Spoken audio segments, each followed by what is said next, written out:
ఒక ఆడపిల్ల ఇప్పుడున్న సొసైటీలో ఎలా ఉండాలి, ఎలా ఉంటే తనకు మంచిది అని చెప్పడానికి ఒక చిన్న ఎగ్జాంపుల్ చెప్తాను మీకు. నాకు జరిగిన లైవ్ ఎక్స్పీరియన్స్ మీతో షేర్ చేసుకుంటా.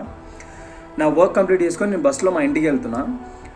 ఒక స్టాప్ దగ్గర రాగానే ఒకటి ఫుల్గా తాగేసి బస్ ఎక్కేసి బస్సులో కూర్చున్న ఎవరైతే లేడీస్ ఉంటారో, కాలేజ్ అమ్మాయిలు కానీ పెళ్ళైన ఆడపిల్లలు కానీ, సో వాళ్ళందరి మీద చేతులు వేయడం, లైక్ వాళ్ళతో కాళ్ళతో టచ్ చేయడం, ఇలా మిస్బిహేవ్ చేస్తుండే వాళ్ళతో. ఇవి వాళ్ళు కూడా ఏడు తాగిండు వీంతో ఎందుకు లొల్లి అని చెప్పేసి దూరం కూర్చోవడం, దూరం వెళ్ళిపోవడం, ఇలాంటివన్నీ చేస్తున్నారు అనమాట.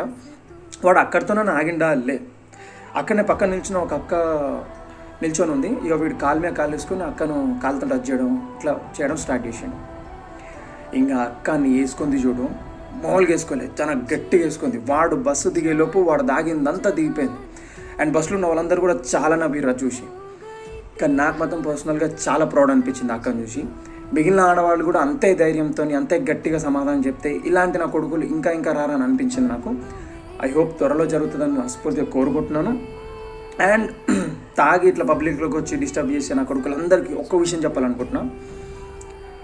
అమ్మాయిలంటే అందరూ సెన్సిటివ్గా ఉంటారని అనుకోకుర్రా భయ్, ఇలాంటి శివంగులు కూడా ఉంటారు. మీకు గాషారం మంచి లేక వీళ్ళు మీకు తగిలిరే అనుకో, తిన్నికి కడుకోనికి ఒకటే చేయి ఉంటుంది.